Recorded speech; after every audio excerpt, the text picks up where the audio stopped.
Hi VC, it's Rob here with another video, and this video is a haul video, so stuff I've been picking up over the last couple of weeks, a couple of things that I've had for a couple of months. So yeah, hope everyone had a great Christmas. I've enjoyed seeing people's videos showing what they've been picking up, and yeah, New Year's around the corner, so I thought I'd better get a video in. So picked up this album. It's the Rose City Band. And this album came out halfway through last year, so got an individual label with it. It's just on black vinyl, and the Rose City Band are, well, it is Ripley Johnson from Moon Duo and Wooden Ships. So I've been listening to quite a bit of Moon Duo and Wooden Ships over the last couple of weeks. And the way I found out about this album is in Manchester we have a really good record shop called Piccadilly Records, and such a great shop. Don't sell used vinyl, it's all new vinyl, and every year they issue end of year review. So in here so they review the top 100 albums of the year, and then top 50 and dance, all sorts of different genres, reissues. And I was looking through this because this is essential for me really. And number 33 was the Rose City Band. So I was reading and noticed that Ripley Johnson produced it, and I've actually found out that he is Rose City Band. So I mean, if I was doing my top 10 of 2019 now, this album would be in the top 5. That's how good it is. It reminds me a little bit of sort of Grateful Dead sounding. Don't let that put you off. Sort of 70s American sort of psychedelic country blues rock, if that makes sense. You've got to listen to it, give it a chance, because I'm sure you only have to listen to a couple of tracks and you'll be hooked. It's that good. That's how much I rate it. I'm sure there's plenty of people on the VC who really like this album. I've not seen anyone else show it. So yeah, if I'd have seen someone showing this album, I'd have, took a note of it. But I've kind of discovered it myself. But it's been out for like 6 months, so there's only 7 tracks on this album. It's one of those albums where I've played it probably over a dozen times, but all the tracks sort of mingle into one really. Some really long sort of jamming sounds on it. It's just a really good album. Check it out. So yeah, Rose City Band, and the album's called Rose City Band. Now, pick this album up. Dialogue by L'Epee. And L'Epee are Anton Newcomb from the Brian Jonestown Massacre, and also Emmanuel Signer, and a band called the Luminanas, who are a French band. So, and this is on red vinyl. So Emmanuel Signer is well, she was a model when she was younger. She had a bit of a recording career, an actress as well. She starred with Harrison Ford in the film Frantic. But she's had a bit of a singing career, and she went down to record a track with the Luminanas, and Anton Newcomb was producing that album.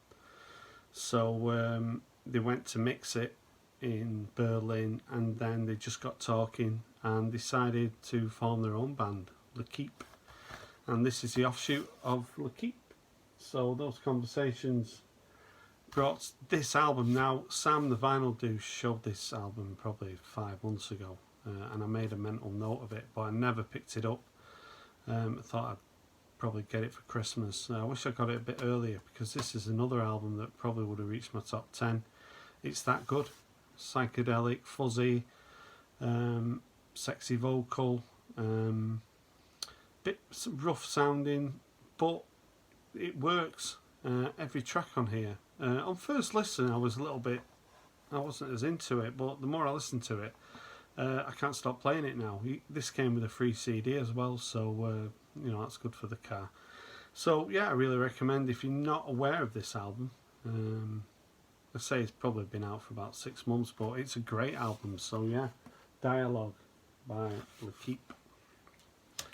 Now, I picked this album up, and it's Inflorescent, and it's by Friendly Fires. So I spoke about Friendly Fires on my last haul video. Picked up the album Parlour, and I did speak about this album being funky as hell. And it is. I got this off my daughter. So my daughter's 19, Eleanor, and a few months ago she asked me what I wanted for Christmas. She wanted to get the presents early, so I actually showed her the album on Amazon, and then she made notes of it. And then on Christmas Day she came up with the present with her brother, and I opened it, and it was the Friendly Fires. But my son started laughing because Eleanor had said that she got me the Foo Fighters, and Alex was thinking, I didn't know Dad really liked the Foo Fighters, but she got the initials right. I'm just glad she didn't get me a Foo Fighters album. But yeah, Friendly Fires, this album from start to finish is just got a great groove to it. Track called Silhouettes, but if you're into sort of dance music, I really recommend sort of indie dance. Spoke about them before. They've had about an 8-year hiatus in between albums. They've had one of the members of the band, sort of one of the backing.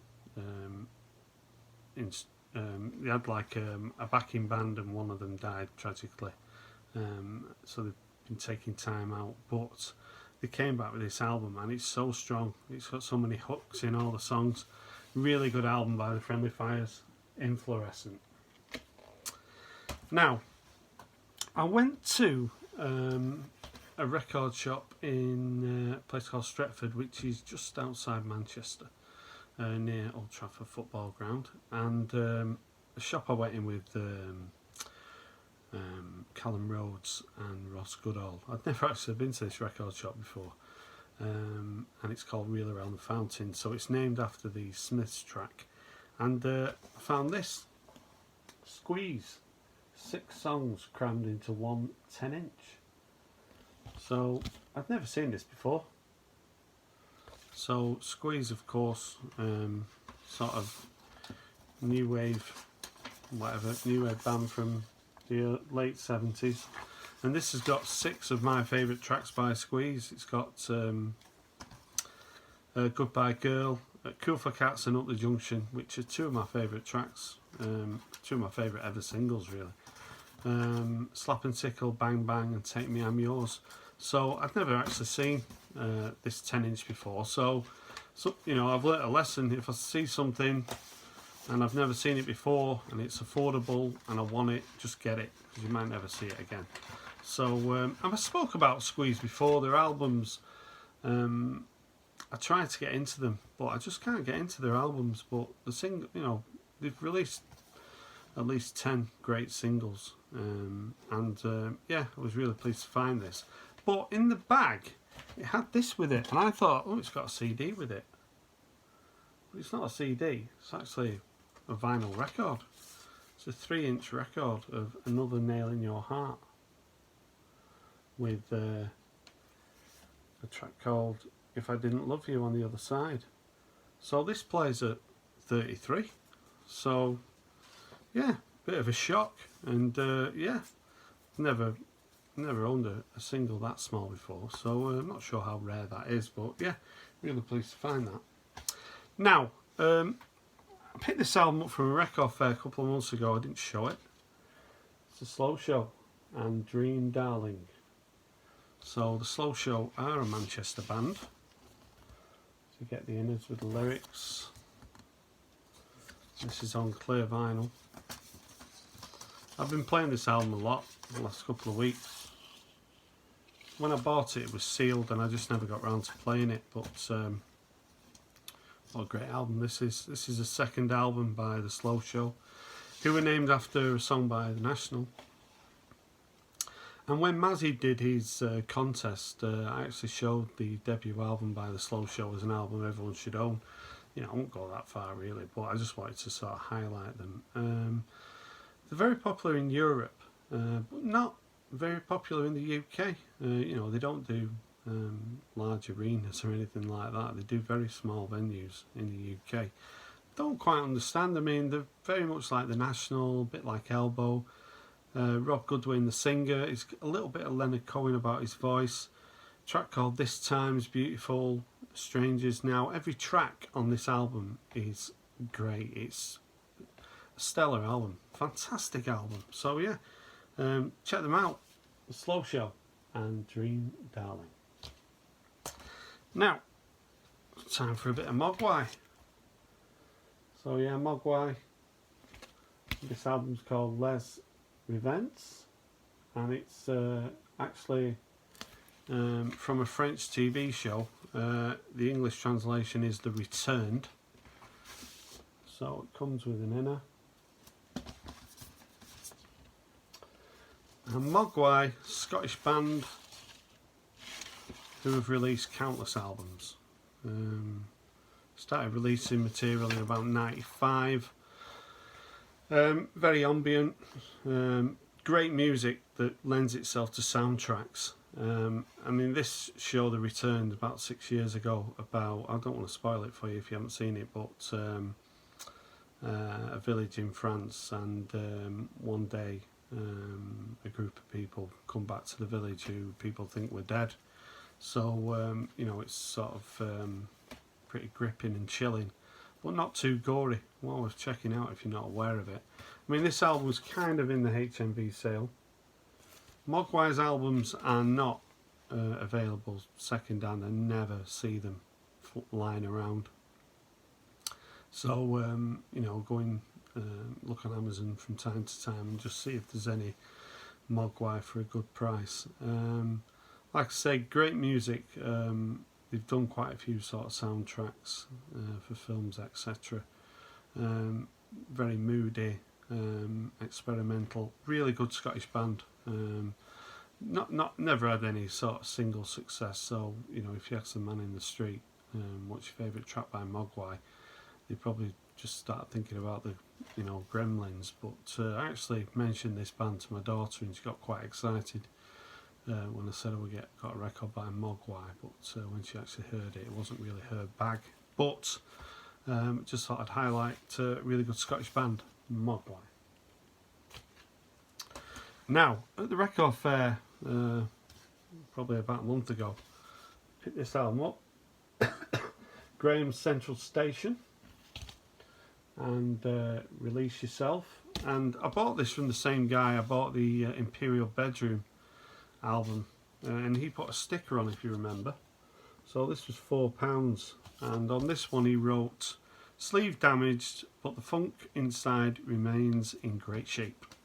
So yeah, can't disagree. When I bought this, I came home, played it. I was a bit underwhelmed by it, but I've played it a few more times since, and yeah, it's growing into me. It's got a cover of Feel the Need in Me. I think this album's from maybe 73.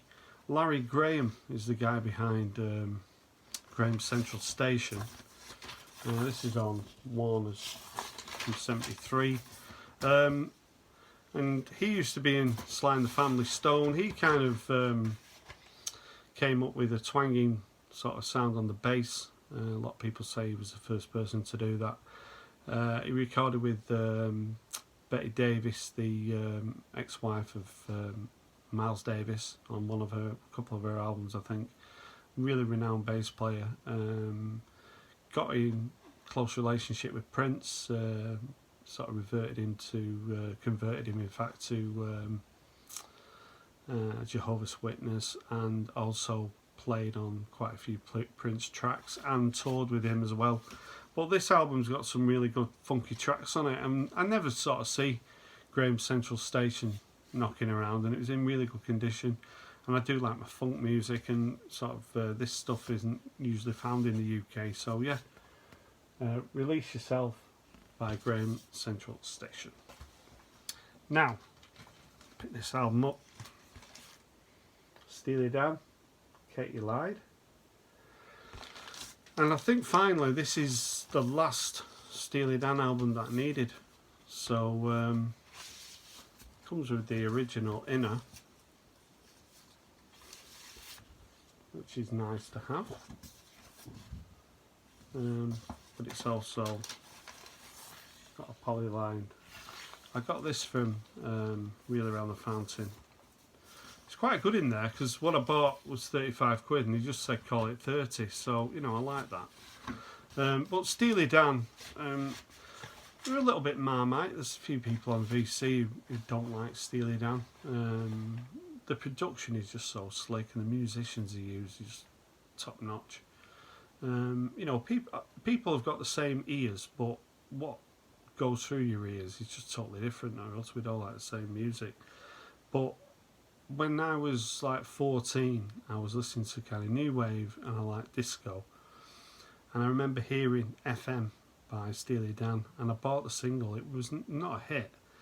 Much to my annoyance, when I used to buy a record, I always wanted it to be a hit, because that's how I kind of judged a record. So when it wasn't a hit, I kind of a bit embarrassed about it. But it was from a film about a radio station, FM, and I used to have the soundtrack to that album. It's got all kind of Boston on it and Joe Walsh and stuff like that.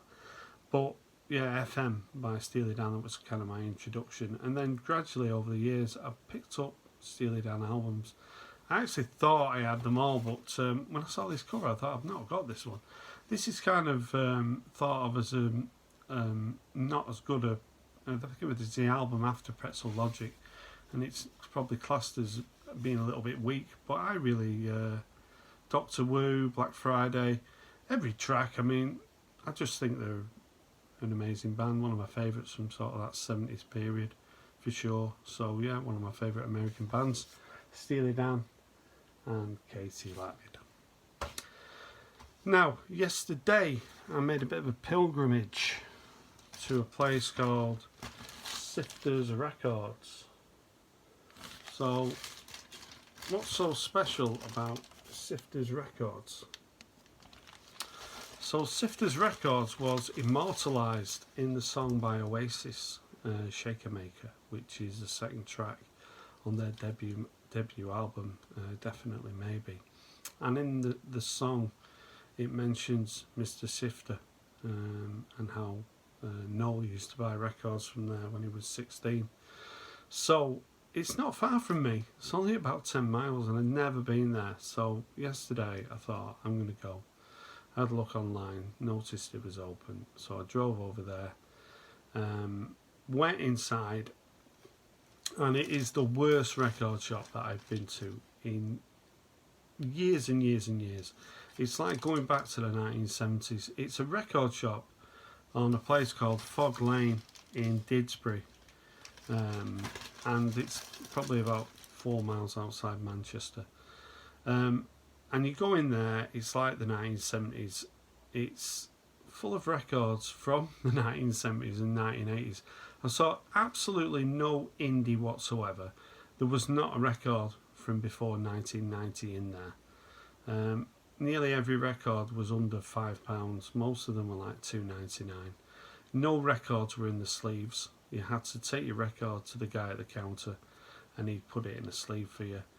I mean, he had a soundtrack playing sort of hits from the 70s. I mean, you know, they played some good tracks while you were looking through. I looked in every single record. I looked through every single record. I was in there for about 45 minutes. And I spoke to the guy. It's called Peter Howard, who's owned the shop since 1977. I mean, those sort of shops used to be in the UK and in a lot of neighbourhoods, but they just closed down. You know, I can't imagine he sells anything online. How he keeps his business going, heaven knows. But yeah, he was saying that people from South America, Japan, all over Europe visit his shop. what they think of it when they get there, heaven knows. It must just be a photo opportunity. Liam Gallagher had a fashion brand called Pretty Green, and he used the outside of this shop for a photo shoot a couple of years ago. But the actual shop itself is, like I say, the worst record shop I've been in for many a year. Very, very disappointing. But I did find one record. So it was this one. It's The Who. And this is a compilation from 1984. So it doesn't have an inner with it, but it's absolutely immaculate. It's on Polydor. So a lot of people are talking about the new Who album, and I have listened to it, and I do think it's good. I won't be buying it. It's not really my thing. But you know, I used to be a mod. I used to have a scooter, and I had a lot of Who albums. But at the late 80s, all those Who albums have disappeared now. I used to have My Generation, I had Tommy, I had Quadrophenia. I don't actually have Quadrophenia anymore. This is the only Who album that I actually have now. Quadrophenia is one of my favourite albums of all time. I've got it on CD, but don't actually have it on vinyl. I should really sort that out. But yeah, I'm really pleased to find this. It was a tenner, which I think is a really good price for this. So yeah, it's nearly 40 years old. So yeah, The Who and the singles. And finally, just a couple of 12 inches that I got from Reel Around the Fountain. So there was a band, sort of a guitar band. They were just around at the wrong time, 1991, and they're called Airhead. I've spoke about them before, and this single's called Funny How. And it was only £1, and this one's a great track as well, Counting Sheep. Just catchy indie guitar music, I love it. We've done an album called Boing, which is not easy to find on vinyl, but I do have it, and it's you know, a bit of a grail for me. When I found it, I was delighted. So yeah, he looks a bit like me when I was younger, that guy. So yeah, I was really pleased to pick these 12 inches up by Airhead. So that's it from me. Bit of new stuff and a bit of old stuff as well. Hope everyone has a great new year. I can't believe it's nearly 2020. Nearly been on the VC for 12 months and met a few really nice people. Hope to meet a few more people in 2020 and just carry on with the correspondence. If you want to make any comments about what I've shown, I'd love to hear from you. I always get back to you. That's the best part of the VC. So Happy New Year from me, and I'll see you in 2020.